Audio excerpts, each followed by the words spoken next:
Good day. Welcome back to our second video about the Namibian history. The first video we spoke about the San people, which was one of the first inhabitants of Namibia, and today we are speaking about, or we're going to learn about the Damara people, which is the second, or not the second, but one of the first people that inhabited Namibia.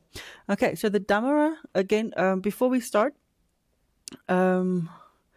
Take in consideration, please, that Namibia's history is controversial.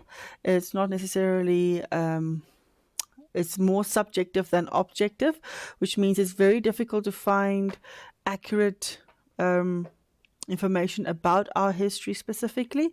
So we are taking information from different types of resources, and if you might not necessarily agree with exactly what I'm saying, please let me know in the comments, or let me know so that we can then change it, because the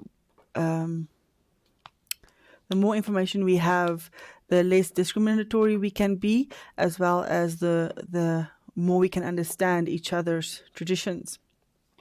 Okay, so today we are going to learn about the Damara people. The Damara, next to the San, are the first inhabitants of what is today known as Namibia. Oral traditions has been carried down through the Damara clans, and this is where we get most of our information from. So Namibia, the Damaras moved to Namibia from the equatorial rainforest. They came from the central of Africa, and they moved down to the south and landed on Namibia and Botswana, Angola, and South Africa. Okay, they initially settled between the Kunene and Kavango River, which is in the north of Namibia. The river that is flowing right at the north of Namibia, and then later moved down to Uvambuland, which is also in the north of Namibia but more central. As time went by, they moved further south, and in the 1600s they dispersed and covered most of the south of Namibia and made their homes in the mountain ranges of said Namibia. They were hunter-gatherers. Damara occupied most of central Namibia. They used to practice pastoralism with sheep and cattle, but also were agriculturalists. So there's the difference between the San and the Damara. Damara was more like a farmer. He created a stationary house where his animals would be living around him, and he would be planting food, where the San people were actually nomads, and they were walking around, moving their houses here and there depending on the season, and they would eat from the wild. Okay, so the Damara people used to practice agriculturalism. They planted pumpkins, corn, and tobacco. These people were also very good coppersmiths. They were known to melt copper and to use it as jewelry or as ornaments, or even for spearheads, which was made out of iron. And just like the San people, the Damara people believed, and I think still believe, in communal ownership of land, meaning that no individual is supposed to own land. God gave the land to everybody to use. And this actually also caused that they were later used as slaves, because people would be encroaching on their living area, and they would take over their land, because again the land belonged to everybody according to their beliefs, and that is where they lost land and got pushed into smaller areas. Okay, let's look at the culture. The Damara is divided into clans headed by a chief, and the chiefs are ruled by a king. There are 34 clans spread out across Namibia, South Africa, and Botswana. Damara males during puberty were initiated into manhood through a elaborate hunting ritual.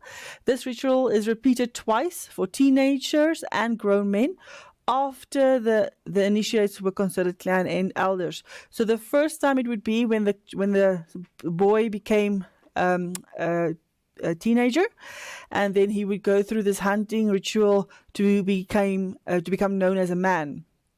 And then after that, when he already has his children and he has his wife and everything like that, they do another hunting ritual to actually initiate them into the clan as elders. So now they're elderly people. Their traditional clothing colors are green, white, and blue. Green and blue identify the different subgroups. Some women may wear white and blue or white and green, and white represents peace and unity among all the Damara-speaking people. The women do household chores like cooking, cleaning, and gardening, and their primarily duty is to milk the cows in the morning and nurture the young. So they were looking after children. That was their main duty. Traditionally, men would hunt and herd the cattle. They would leave the house early in the morning and come back only later at night. The Damara men were known to be a little bit more aggressive towards intruders because, remember, they had to protect their animals and they didn't want anyone stealing their animals. Now, the clothing also would, the job that male and female had was different, as well as the clothing that they wear. So they made very distinct differences between what a child should wear, what unmarried men and women should wear, and what married men and women should wear, as well as what the elderly people should wear. And according to what you wear, that is your station in the village. Okay, so when a girl becomes a woman, she would stay at home for a certain amount of time. But when the boy becomes a man, they would make a hunting party to initiate him to manhood. Their clothing would also differ. So children would wear a loincloth, just like this one, a small loincloth, and it would not cover the bum at all because they did not have diapers, so the kid can go to the bathroom whenever they want, wherever they want, to specific places. And but the young unmarried man would wear a loincloth that would be tucked in between his legs to cover his sexual organs. So you see that there's a loincloth, and you see they have another type of hide that covers their backside as well. So this is an unmarried man. And the unmarried woman would wear something like a dress. So in the front, they will have a piece of material that covers their front, and then they have a longer piece of material that covers the back, but nothing would be worn at the top. So it would be naked from the shoulders to the hips. Okay, that's an unmarried woman. When the man gets married, he then changes his clothing into wearing more softer type of leather, not loincloth as this one is, but more of a softer kind of clothing, more in layers. And they would be gifted a headdress made by their wife on their married day. So the day of their wedding, they would be married, and then the woman would give him a headdress that he will wear at special occasions, and that will show that he is actually married. And the married woman would still wear exactly the same dress kind of thing that the unmarried woman wore, but they would now cover their top side because that shows that they do not belong to the tribe anymore. They belong to their husband, so they are then covered.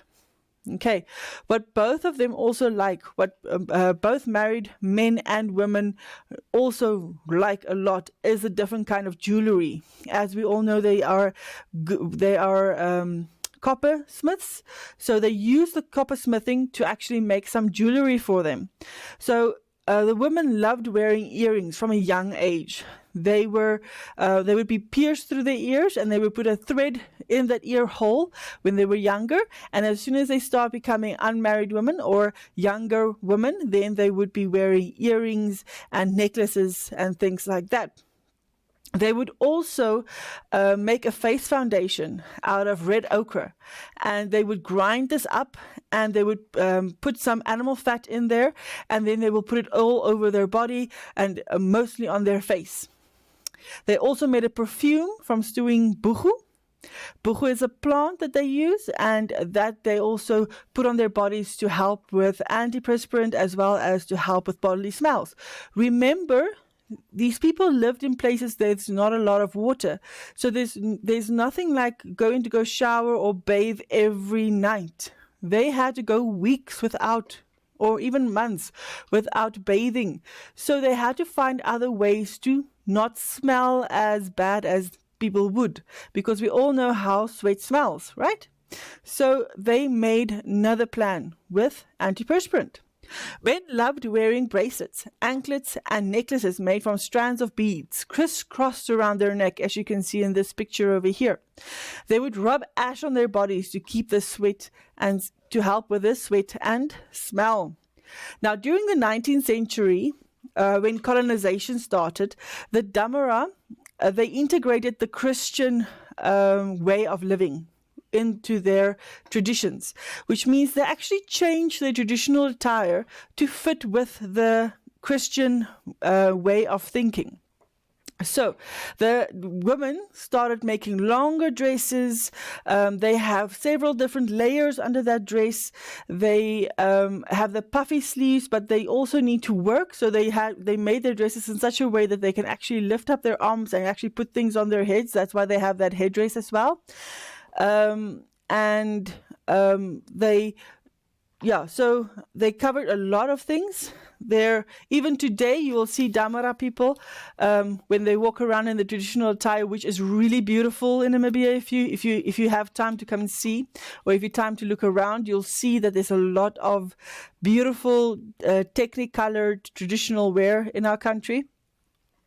So you'll see them with a shaped headgear and these layers of clothing that they have on, as well as the beautiful colors of the squares that they actually sew together by hand, and then they make these beautiful dresses.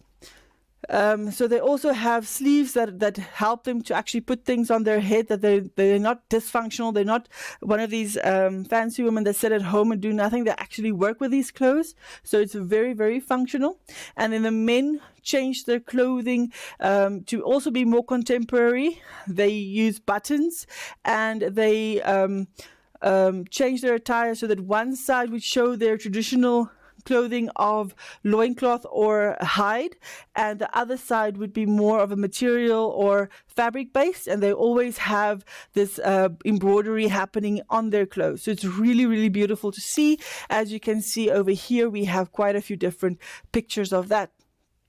So this is the Damara people. That is one of the original people that actually lived in Namibia, or actually still live in Namibia, and they are really amazing if you think about it. Okay, thank you for listening. See you again next time.